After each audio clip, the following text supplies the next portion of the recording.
नमस्कार। आप सभी का बहुत बहुत स्वागत है। जैन अनुष्ठान के माध्यम से गांव के छोटे छोटे लोगों के पास भी अनमोल जैन शासन की बातें पहुंच रही हैं।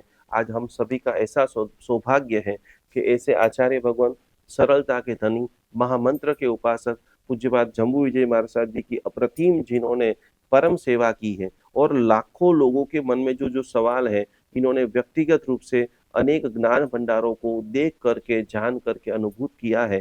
तो ऐसे गुरुदेव को हम सभी लोग मत्थायण वंदामी वंदना करते हुए, वर्तमान समय की बहुत सारी जो समस्या में से पूरा समाज आज गुजर रहा है, कई सारे राह नहीं दिखाई दे रही है, कहीं इधर उधर पूरा समाज भटक रहा है। तो आज हम गुरुदेव के माध्यम से इस दिवाली से अगली दिवाली तक क्या ऐसा धार्मिक आयोजन, क्या ऐसी 24 तीर्थंकर भगवंतों की आराधना, क्या हमारे सम्यक दर्शी देवी देवताओं की आराधना करें, जिससे कई सारे लोगों के जीवन के अंदर आप सभी लोग परम प्रसन्नता को प्राप्त करें। सभी साधक आपको गुरुदेव मथेवंदामी कह रहे हैं। धर्मलाभ सभी को। और आज बहुत सारे प्रश्न आपके, काफी सारे वीडियो हमारे जैन अनुष्ठान के ऊपर भी हैं। पिरामिड के लिए भी जो आपने आशीर्वाद दिया था, कई सारे लोग इसके सामने नमस्कार महामंत्र की साधना करते हैं। तो अभी वर्तमान समय में नवकार मंत्र कितना फलदायी है? नवकार मंत्र तो अत्यंत फलदायी है ही, सिर्फ उसके प्रति हमारी श्रद्धा कम हुई है। बाकी उसमें तो कोई दो राय नहीं है कि नवकार मंत्र पूरे जीन शासन का सार है और उसमें व्यक्ति की पूजा नहीं है, गुणों की पूजा है। गुणों के द्वारा हम उनको नमस्कार करते हैं और जब गुणों के द्वारा करते हैं तो वो गुण वाले जितने भी व्यक्ति हैं दुनिया में, उन सभी को उसकी वंदना पहुंच जाती है। जी जी। वर्षों से गिन रहे, लेकिन कभी कुछ लोगों को जो रिजल्ट नहीं मिल रहा है, उनके लिए क्या मंत्र साधना में क्या डालें? पहले तो मंत्र के प्रति गौरव हमारे दिल में पैदा हो कि इस मंत्र में कल्याणकारी साधना छिपी हुई है, उसमें वो प्रभाव निहित है जिसको हमने कभी अनुभव किया नहीं है। और वो अनुभव करने के लिए सर्व से प्रथम जो आवश्यकता है वो उस मंत्र के प्रति श्रद्धा और समर्पण। इससे हमें निश्चित फायदा होगा ही, ये श्रद्धा होना जरूरी है। वर्तमान समय के अंदर जो जो भी समस्या आ रही है, तो ये मंत्र तो वर्कआउट करते हैं, लेकिन साधक के लिए भी कुछ नियम होते हैं कि साधना करने के लिए कुछ ऐसा नियम का पालन करे जिससे साधना। देखो, साधना तुरंत फलदायी होने के लिए हमारे यहाँ गुरु आमनाय की बात बताई जाती है।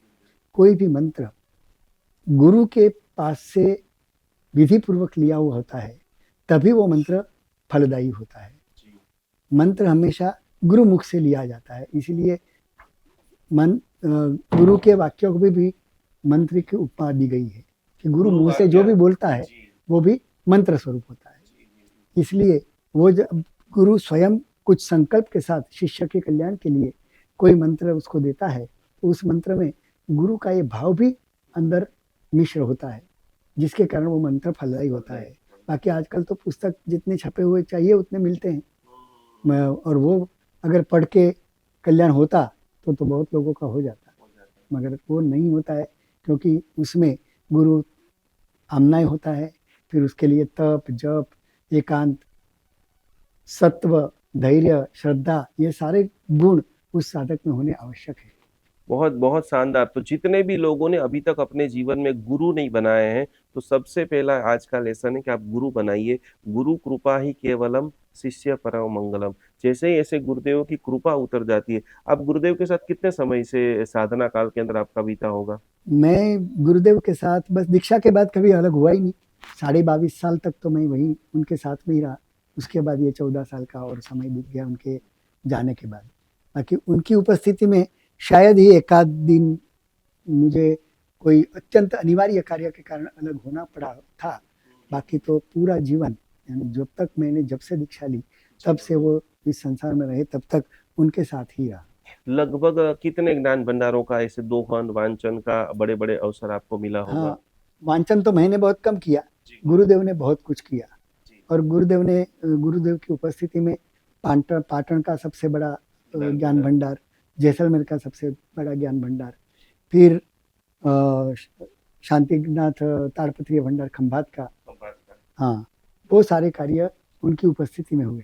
जैन धर्मों में मंत्रों की पुस्तक आपको कभी देखने में ऐसे मिले प्राचीन जो ज्ञान भंडारों के अंदर ऐसे कोई कल? प्राचीन ज्ञान भंडारों में जो यतियों के संग्रह थे, जी गुरुदेव। उन यतियों के संग्रह में हस्तलिखित पांडुलिपियों में ऐसे कई मंत्र, औषधि के प्रयोग, वो सारे उस गुटकों में या यतियों के संग्रह में बहुत सारे मिलते हैं। बहुत सारे मिलते हैं।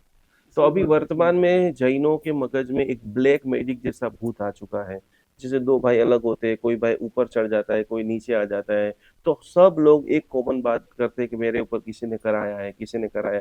तो आपके अभ्यास के हिसाब से ऐसा ब्लैक मैजिक, ऐसा व्हाइट मैजिक नाम की चीज होती है? होती है, यस। होती है। तो उसका निवारण अपन जैनिज्म के हिसाब से, जैनिज्म पद्धति से कोई मंत्र यंत्र, कोई छोटी क्रिया से कैसे इसका निवारण हाँ, करें? वो उसके भी यंत्र बनते हैं, उसके मंत्र भी होते हैं, विधियां होती है, मगर हस्तलिखितों में ये सब चीजें हैं, मगर उसके साधक के द्वारा हो सकती है। विधि पूर्वक गुरु गम से लेना है, हाँ, तो आपको रिजल्ट करेगा। वो जिससे गुरु मंत्र लेते हैं वो खुद भी साधक होने चाहिए। यस। आप इधर उधर जितने भी लोग यूट्यूब से बराबर करते हैं, उसमें रिजल्ट मिलने की शंका बहुत कम हो जाती है। आप विधि पूर्वक गुरु वंदना करते हैं, गुरु ने स्वयं जो चीज की साधना की है वो यदि आप साधना शुरू करते हैं तो रिजल्ट मिलने का मैक्सिमम प्रभाव, जैसे लघु शांति का दिख रहा है, अभिषेक का जल छिटकने का भी तमर के प्रभाव भी आज भी दिखते हैं दिखते लोगों हैं। को, क्यों दिखते हैं? तो वो ब्लैक मैजिक के अंदर वर्कआउट हो सकता है। बहुत काम कर सकते पार्श्वनाथ परमात्मा का कोई छोटा सा ऐसा हैं। मंत्र, ऐसे सुरक्षा कवच वगैरह बहुत कुछ। आत्मरक्षा मंत्र के बारे में आप बताना हाँ, चाहेंगे? आत्मरक्षा मंत्र में तो नवकार मंत्र से ही आत्मरक्षा की जाती जी है, और इस विश्व में सबसे उत्तम अगर कोई मंत्र हो जी और सबसे ज्यादा प्रभावशाली और शक्तिशाली मंत्र हो जी। तो वो नवकार मंत्र है, ओहो। क्योंकि अनंत काल से उसका निर्माता कौन है पता नहीं है, जी उसकी रचना किसने की है पता नहीं है, जी गुरुदेव। यानी अनंत काल से अनंत आत्माओं ने उसकी साधना की हुई है। जिस मंत्र की साधना अनेक लोगों ने की हो, उस मंत्र में अपने आप एक जान आ जाती है, प्रभाव तुरंत मिलने का प्रभावशाली चांसेस बढ़ बहुत जाता होता है। है, क्योंकि जहाँ यात्री लोग खूब जाते हैं वो स्थान तीर्थ स्वरूप बन जाता है। ओहो। भले खाली संख्या के कारण इतनी संख्या के लोग जाते हैं तो उस जगह को वो जानदार बना देते हैं, ऊर्जावान बन रहे हैं। ऊर्जावान बना देते हैं। बहुत बढ़िया गुरुदेव। यहाँ पर एक और प्रश्न आ रहा है कि बहुत सारे लोग पूछना चाहते हैं कि नवकार मंत्र उल्टा भी गिना जा सकता है? हाँ, वो सामान्य स्थिति में नहीं गिनना चाहिए, नहीं गिनना उसकी प्रैक्टिस नहीं करनी है। चाहिए। जी सिर्फ आपातकालीन अवस्था में जी उसको उल्टा मंत्र किया गिना जाता है कि जिससे वो तत्काल फलदायी, इसलिए साइकोलॉजिकली अभी आप तार्किक दृष्टि से सोचो जी तो नवकार मंत्र सीधा गिनने की हमें आदत हो चुकी है, जी जिसके कारण हम अन्य मनस्क रह करके भी नवकार मंत्र की गिनती तो कर सकते हैं, पर अन्य मनस्क होने के कारण वो उतना फलदायी नहीं होता है। नहीं होता है। और जब हमें उल्टा गिनने की प्रैक्टिस नहीं हो और याद करके गिनना हो तो हमारा मन वहाँ केंद्रित होना अत्यंत आवश्यक हो जाता है, जी और केंद्रित होने के कारण मंत्र का तो एक एक पद उतना ही प्रभावशाली है, जी।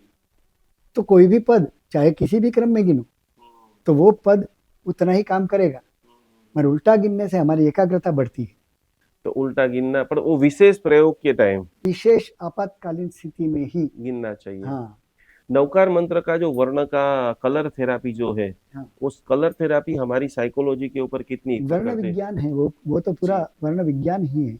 आज लाल कलर है तो सहज भाव से दुनिया का आकर्षण का केंद्र बन जाता है लाल वस्तु।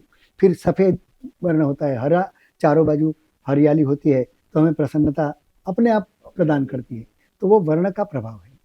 वर्ण का प्रभाव है। अपनी जो स्तुति आती है, दोई राता जिनवर अति भला, दोई धोड़ा जिनवर गुण नीला, तो मैत्री के लिए लाल कलर की माला या ऐसा कुछ का हाँ, प्रयोग, जिससे हम आकर्षित करते हैं या आकर्षित होते हैं, लाल कलर के प्रति हम भी आकर्षित होते हैं, और हम जिसका लाल वर्ण में ध्यान करते करें। हैं वो चीज भी हमारी प्रति मैत्री के लिए कोई मंत्र आप सभी साधकों को देना चाहेंगे? आज घर घर टूट रहा है और अनसिक्योरिटी इतनी बढ़ गई है, किसी के पास अच्छे दोस्त नहीं है, किसी के पास ऐसे गुरु नहीं है कि मन का भार कैसे निकाले। और अभी अभी का जो रिसर्च आया है, 35 to 40 ईयर्स के कितने सारे लोगों को अटैक आ रहे हैं।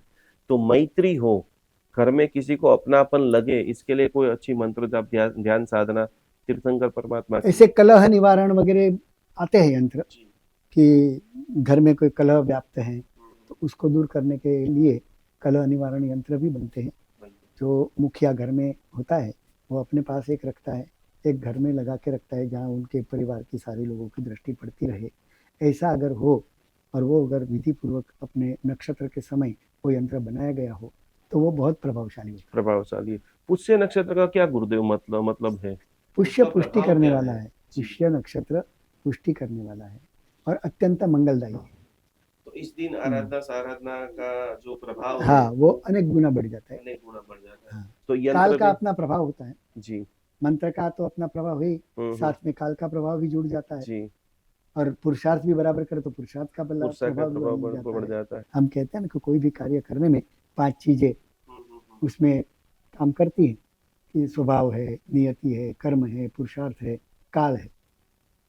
पूज्य गुरुदेव को आदिनाथ भगवान के प्रति बहुत ज्यादा लगाव था, शत्रुंजय महातीर्थ के प्रति। उसका कोई विशेष रीजन? विशेष रीजन ये भी था कि जब भगवान की प्रतिष्ठा हुई तब भगवान ने खुद ने, वो इतने लाइव बन चुके थे कि भगवान ने खुद ने 7 सांस लिए थे। ये अहवाल जिस समय प्रतिष्ठा हुई उस समय जो साधु विद्यामानंद सूरी जी के शिष्य परिवार थे उनकी निश्रा में सारा कार्यक्रम हुआ था, तो उन्होंने वो प्रतिष्ठा समय का पूरा ब्यौरा लिखा हुआ है हस्तलिखित शास्त्र में, जो आज भी पाटन के भंडार में विद्यमान है। उसमें ये लिखा है कि जब भगवान की प्रतिष्ठा हुई तब भगवान ने खुद ने 7 बार सांस लिया। तो ये जो लाइव जीवंतता परमात्मा में थी उसके कारण गुरुदेव को आदिनाथ भगवान के प्रति अत्यंत आस्था थी।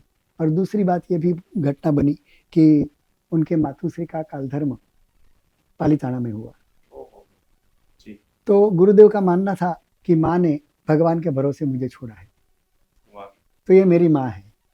और पिताजी का कालधर्म शंखेश्वर में हुआ, तो शंखेश्वर दादा मेरे पिताजी है, क्योंकि फिर मैं उस समय अकेला था। तो गुरुदेव का कालधर्म हुआ तब दादा के चरणों में मुझे छोड़ के वो चले गए। तो पिता के स्थान पर मेरे शंखेश्वर दादा है और माता के स्थान पर मेरे आदिनाथ दादा है। अद्भुत इसलिए अद्भुत उनके वो अद्भुत। माता पिता ही थे। इसके लिए अमाप प्रेम, अमाप इसलिए वो भक्ति। वैसे माता पिता के प्रति जो श्रद्धा जो भाव था उससे भी कई गुना भगवान के प्रभु प्रति के उनकी प्रति अनुपस्थिति में बढ़ा। बढ़ गया है। एक ऐसा चमत्कार जब हम तपोवन के अंदर पढ़ते थे कि बीच में एक बहुत बड़ा दुष्काल का समय आया था, तब हाँ। गुरुदेव ने कुछ विशिष्ट कोटि का शत्रुंजय महातीर्थ पूरा एक रजनीकांत भाई देवड़ी का अनुष्ठान कराया था। वो और देवड़ी का अनुष्ठान गुरुदेव ने नहीं करवाया था। जी, तो किसका था? जब 3 साल का भयंकर अकाल पूरे गुजरात में या पूरे भारत में ही था। पूरे भारत। ये हाँ। कितने साल पहले गुरुदेव की बात है? 2044 की विक्रम संवत, जी यानी बराबर। 2088 की साल थे, 1988 की साल, ओके। जब मेरी दीक्षा हुई थी। जब आपकी दीक्षा बस हुई उसी थी, साल पूरी प्रकृति वातावरण पूरे डिस्टर्ब बन गया था। 3 साल का अकाल चालू ही था, मेरी पानी दीक्षा हुई वानी तब। सब कम हो गया पानी था। वगैरह नहीं थी, पशु मर रहे थे, तो गुरुदेव की करुणा जबरदस्त थी, जीव दया में उनकी जान लगी हुई थी। तो उनको बड़ी पीड़ा हुई कि क्या होगा, आदमी तो फिर भी कहीं से प्राप्त कर लेगा, मगर पशुओं का क्या होगा, इतने पंछी पशु इनका क्या होगा। तो वो रोते थे भगवान के पास जाकर के कि प्रभु कुछ करो। तो उनको प्रभु ने ही कोई एक संकेत दिया, भाई थोड़ा अभिषेक करो पालीताना में। गुरुदेव उस समय पालीताना में ही थे। पालीताना में थे। तो गुरुदेव ने वहां से मंजूरी मंगवाई कि भाई मुझे 18 अभिषेक करना है, अगर हम भगवान को अभिषेक करेंगे तो भगवान हमारे ऊपर अभिषेक करेंगे। जो हम भगवान को देंगे वो भगवान रखते नहीं है, भगवान तो देने वाले हैं और कई गुना करके देने वाले हैं। तो हम भगवान के ऊपर जल अभिषेक करेंगे तो एक सारी प्रकृति है वो भगवान के आदेश के अनुसार चलती है, इसलिए भगवान ये सारी प्रकृति को ये आदेश दे देंगे कि भाई बरसो, अभी हम वो लोग हमारे ऊपर बरस रहे हैं तो हमें भी बरसना चाहिए, ऐसा एक विश्वास था। और उन्होंने ये 18 अभिषेक का आयोजन किया। उस समय रजनी देवड़ी थे नहीं भारत में, घेटी वाले चंद्रकांत भाई थे, चंदू भाई घेटी वाले। पूरा अनुष्ठान का लाभ उन्होंने लिया। बम्बई से फ्लाइट में औषधियाँ मंगाई, क्योंकि आदिनाथ भगवान का करना था तो एकदम शुद्ध औषधियाँ और बड़ी मात्रा में चाहिए थी, पूरी टूक में सभी भगवान का भी अभिषेक साथ में हो। इसके कारण का सबका हुआ, खाली सारे भगवान जो हाँ भगवान की टूक में थे उन भगवानों का करवाना था, तो सभी जगह करना था, इसलिए आयोजन बहुत बड़ा करना था। और वो जब ऊपर गए पालीताना में तो आकाश में कहीं दूर सुदूर तक एक बादली, छोटी बदली भी दिखती नहीं थी। पूरा आकाश साफ था और हवाएं इतनी तेज चलती थी कि जैसे कोई मानो हवा में ऐसी आवाज थी कि जैसा कोई राक्षस अट्टहास्य कर रहा हो और वो अच्छा। खाने के लिए तैयार हो पूरी प्रकृति को, हाँ, ऐसा लगता था। आपने जीवंत देखा? जीवंत मैं खुद हाजिर था उस समय। ओहो।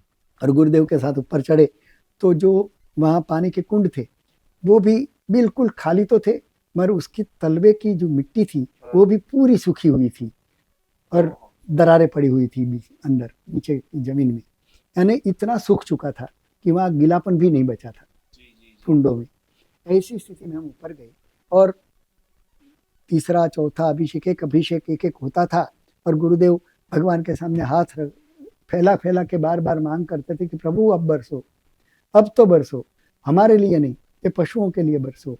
ऐसे बार बार आंख में आंसुओं के साथ प्रभु के साथ बार बार जो वार्तालाप करते थे, उसके कारण तीसरे चौथे अभिषेक के बाद आकाश में कहीं से एक घूमती घूमती एक बदली बराबर शिखर के ऊपर आई ओहो। और शिखर से थोड़े से छींटे गिरे अच्छा। पानी के, बस एक बदली थोड़ा सा बरसा के चली गई।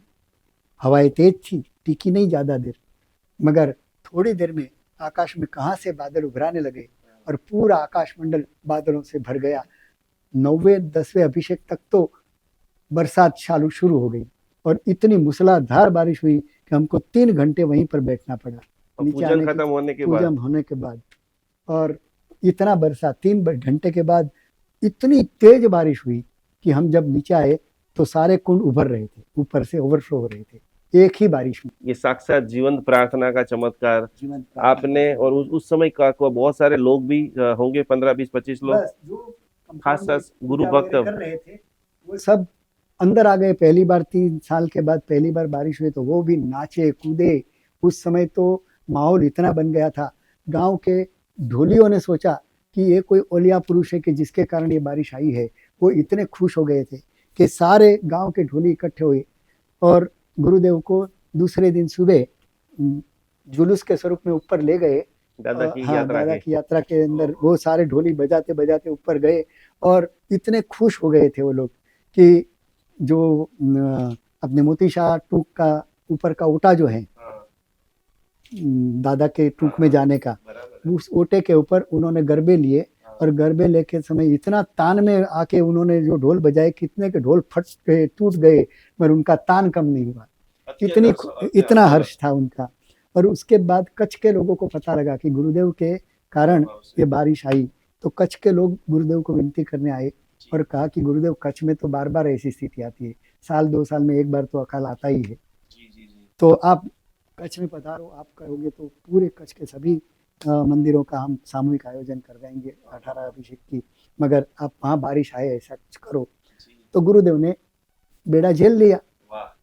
फिर बिहार शुरू हुआ। लोग रास्ते में पूछते थे कि गुरुदेव इस बार कच्छ में क्यों? क्योंकि बारिश लाने के लिए जा रहा हूँ। मैंने हाथ जोड़ के विनती की, गुरुदेव ये तो कुदरत है, अपने बपौती नहीं है,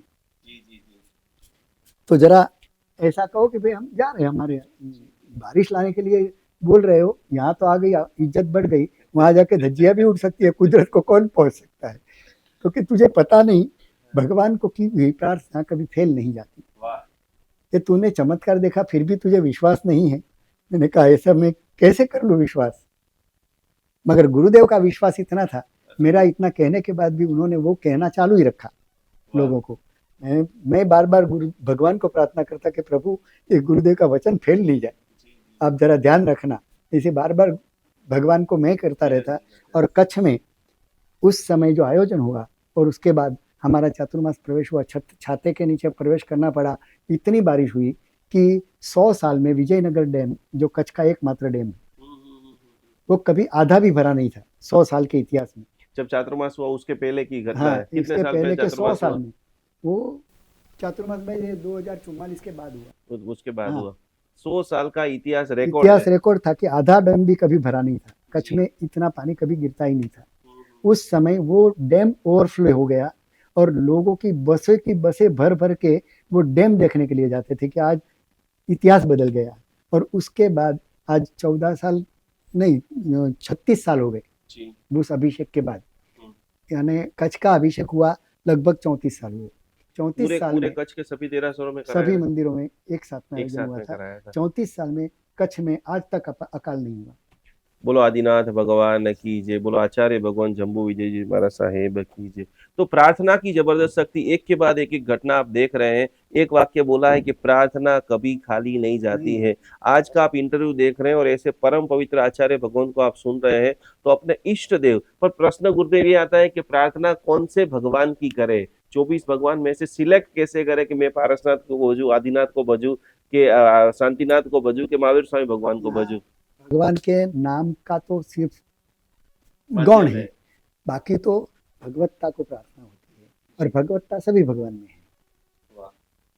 उसके लिए एक कोई सामान्य मनुष्य हाँ को समझने के लिए उसको जहाँ आस्था हो उसका नाम लेके करे। कोई दूसरे भगवान को बुरा लगने वाला नहीं है कि मेरे को क्यों याद नहीं कर रहा है, क्योंकि भगवान तो सब निरंजन सरल है, निराकार है और राग द्वेष रहित है, रहित है। वितरागी है। इसलिए उनको कोई अपना नाम नहीं लेता है, उसका कभी बुरा भी नहीं लगता। इसलिए किसी भी भगवान का नाम लेकर के प्रार्थना करो, प्रार्थना करो, हृदय से प्रार्थना करो। हृदय से प्रार्थना करो, विश्वास के साथ करो कि प्रभु को की हुई प्रार्थना कभी आज तक विफल नहीं हुई है। वाह, अद्भुत। बहुत एक छोटा सा, एक दो छोटे छोटे प्रश्न कि घर का मंदिर कैसा होना चाहिए। आजकल बहुत सारे लोग फोटो रख देते हैं, बहुत सारी प्रतिमा रख देते हैं, तो एक छोटी सी व्यवस्था कि हर व्यक्ति को जो सामने रखिए उसकी ऊर्जा अनुभव हो, तो मंदिर घर का कैसा बनाए। वो भले छोटा ही बने, उसकी कोई प्रतिमा रखे, यंत्र रखे, फोटो रखे, क्या रखे। प्रतिमा दर्शनीय रख सकते हैं, जी। और गृह मंदिर के रूप में बनाना हो तो अंजन विधि वाली धातु की प्रतिमा रख सकते हैं। रख सकते हैं। ज्यादा से ज्यादा 11 इंच के ऊपर नहीं रखते हैं गृह मंदिर में, उसका माप है 11 इंच का मैक्सिमम। मैक्सिमम। छोटी कर कितनी भी रख सकते हैं, मगर बड़ी से बड़ी करनी हो तो 11 इंच तक की रख सकते कोई हैं। प्रभु पार्श्वनाथ परमात्मा का रोजिंदा जीवन के अंदर गुरुदेव की हस्तलिखित पुस्तिका भी आपके पास में है, हाँ, तो सामान्य बाल जीव है, बहुत सारी समस्या है, उसमें रूटीन कर सके ऐसा कोई प्रभु पार्श्वनाथ परमात्मा का मंत्र। ऐसे तो मंत्र हैं, बहुत सारे मंत्र हैं। ओम पार्श्वनाथाय ह्रीं, ये छोटा सा मंत्र है और बहुत प्रभावशाली है। ओम यानी पार्श्वनाथाय रीम। ह्रीं, वो उसमें गुरुदेव रोज की 10-10 मालाएं गिनते रहे, जी 14 दिन तक गिने। 14 दिन तक गिने जी। पुष्प का अनुष्ठान करके 1008 पुष्प ला करके एक एक मंत्र बोलता जाए और पार्श्वनाथ भगवान को चलाता जाए। ऐसे 14वें दिन पुष्प का अनुष्ठान करना है। इससे उसके जीवन में कभी भी दरिद्रता नहीं आती है, ऐसा उसका प्रभाव है। दरिद्रता नाश। वैभव जो तुमने गंवा दिया है किसी कारण से, तो गया हुआ वैभव, गई हुई प्रतिष्ठा, गया हुआ पद, ये सब तुम्हें पुनः प्राप्त होता है। ये उस मंत्र देख कर। ठीक है। वो अभी व्यापार वृद्धि के लिए क्या साधना करें। व्यापार वृद्धि के लिए भी एक तो 2 मंत्र होते हैं। एक कार्य सिद्धि, यानी व्यापार करते हैं, ठेठ तक काम पहुंच गया और कुछ थोड़े से काम के लिए छूट जाता है, काम पूरा नहीं होता, अंतिम सिद्धि तक नहीं पहुंचता है, तो उसके लिए सर्व कार्य सिद्धि के मंत्र होते हैं। और एक व्यापार बढ़े, बिक्री बढ़े, विक्रय का जो कोई भी साधन है जो बिक्री करने लायक है, वो उसको अच्छे दाम में बेचना चाहता है हर व्यापारी, तो उसके लिए भी कई मंत्र हैं कि वो मंत्र से या तो वो चीज अभिमंत्रित कर दी जाए। दक्षिणावर्ती शंख है, ऐसा कोई चीजें, ऐसी चीजें अपना प्रभाव बताती हैं जी। वो घर में रखने से, उनकी योग्य पूजा अर्चना वगैरह करने से वो भी अपना एक प्रभाव दिखाती है। नवग्रह सामान्य मनुष्य के जीवन में कैसे काम करते हैं। ग्रह तो अपना प्रभाव बताते ही हैं जी। क्योंकि अपने यहाँ कुंडली बताते हैं, और कुंडली जब भी भगवान की भी कुंडली बनती है, ऐसा नहीं कि हमारी ही बनती है, भगवान की भी कुंडली बनाते हैं, तो उसमें भी ग्रहों के अनुसार, नक्षत्रों के अनुसार उनके जीवन पर उनका क्या प्रभाव होगा, ये सब बताया जाता है जी। तो उनका, क्योंकि पूरी ये जो पूरा यूनिवर्स है, जो ब्रह्मांड है, उस ब्रह्मांड में एक एक चीज का एक एक चीज के ऊपर प्रभाव होता है। वाह। कहीं पर कालसर्प योग, पितृदोष, नक्षत्र दोष ऐसा सुनाई देता है, जैन धर्म में ऐसा होता है या नहीं होता है। जो दोष कुंडली में है वो तो है, होता ही है, होता ही है। समय समय अनुसार यानी कोई रेमेडी है, आराधना हाँ। करते रहना है। रत्न चिकित्सा के बारे में गुरुदेव आपका क्या ख्याल है कि रत्नों की प्रतिमा या कोई सामान्य मनुष्य हाथ में रत्न धारण करता है तो वो उनके जीवन में इफेक्ट करता है। करता है। रत्न की प्रतिमाएं भी बनती हैं, रत्न के नग भी धारण किए जाते हैं, तो उसका भी अपना एक प्रभाव है, क्योंकि बहुमूल्य चीज है, पवित्र चीज है, शुद्ध चीज है। कुलपाक जी के यहाँ एक रत्न की मंदिर की बात आती है, आपने जो सुना हो हैदराबाद। हाँ, भगवान महावीर की माणिक रत्न की रत्न की प्रतिमा है। प्रतिमा बनाई गई है। और कई जगह आपने हिमालय की यात्रा में कुछ विशेष अनुभव किया हो? वहाँ मंत्र साधना। साधकों का मिलना हुआ था जी और बड़े बड़े साधक थे। एक साधक मिले थे हमें, जी।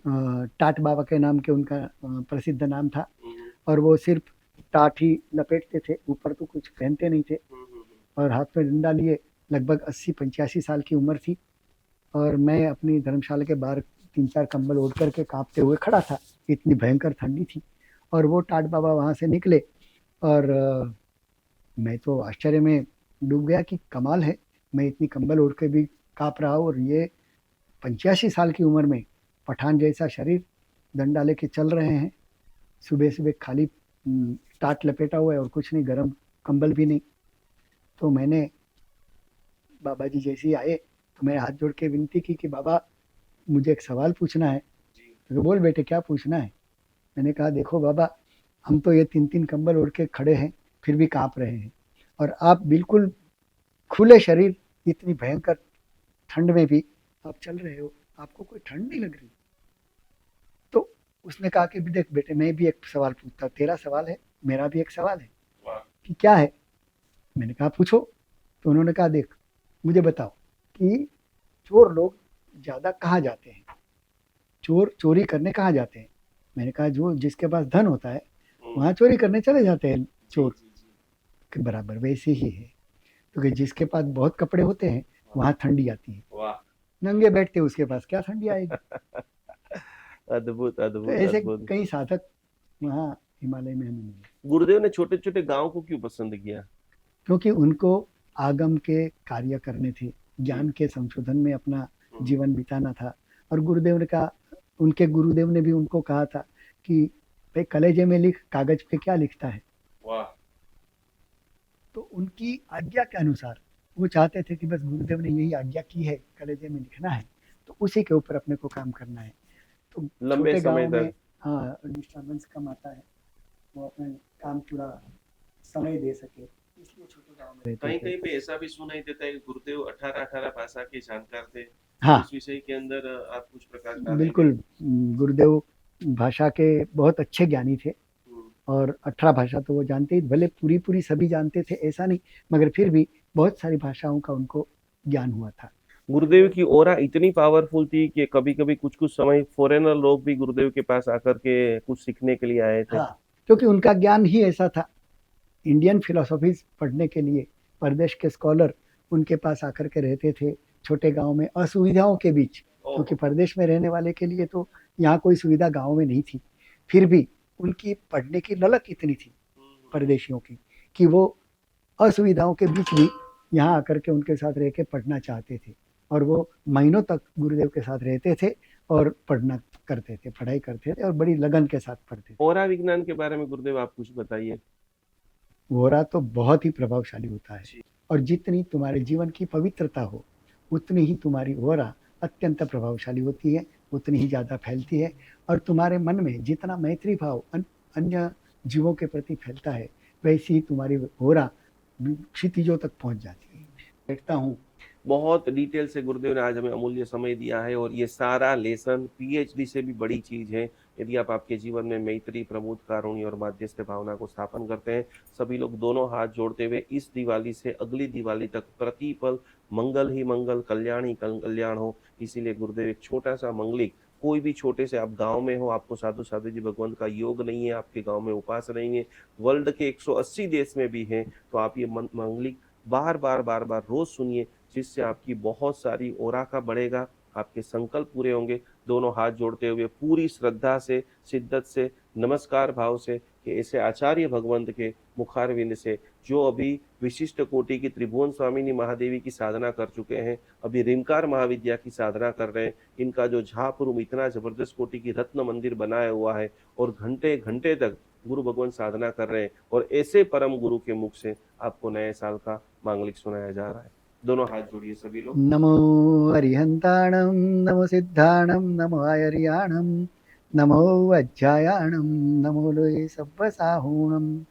एषो पञ्चनमुक्कारो सब्बपावपणासनो मङ्गलाणं च सब्बेसिं परमं हवै मङ्गलम् अंगूठे अमृत बसे लब्धितणा भंडार श्री गुरु गौतम समरिये वांछित फलदातार मंगलम भगवान वीरो मंगलम गौतम प्रभु मंगलम स्थूलभद्राद्या जैन धर्मोस्तु मंगलम ओम शांते शांते शांति प्रदे जगज्जीव हित शांति करे ओम ह्रीं भगवती शांते सर्वेषां शांतिं कुरु कुरु शिवं कुरु कुरु निरुपद्रवं कुरु कुरु सर्वभयं प्रशमय प्रशमय ओम ह्रां ह्रीं ह्रः शांते स्वाहा ओम शांते शांते शांति प्रदे जगज्जीव हित शांति करे ओम ह्रीं भगवती शांते सर्वेषां शांतिं कुरु कुरु शिवं कुरु कुरु निरुपद्रवं कुरु कुरु सर्वभयं प्रशमय प्रशमय ओम ह्रां ह्रीं ह्रः शांते स्वाहा उपसर्गाः क्षयं यान्ति छिद्यन्ते विघ्नवल्लयः मनः प्रसन्नतामेति पूज्यमाने जिनेश्वरे शिवमस्तु सर्वजगतः परहितनिरता भवन्तु भूतगणाः दोषाः प्रयान्तु नाशं सर्वत्र सुखी भवतु लोकः सर्वत्र सुखी भवतु लोकः सर्वमङ्गलमाङ्गल्यं सर्वकल्याणकारणं प्रधानं सर्वधर्माणां जैनं जयति शासनम्।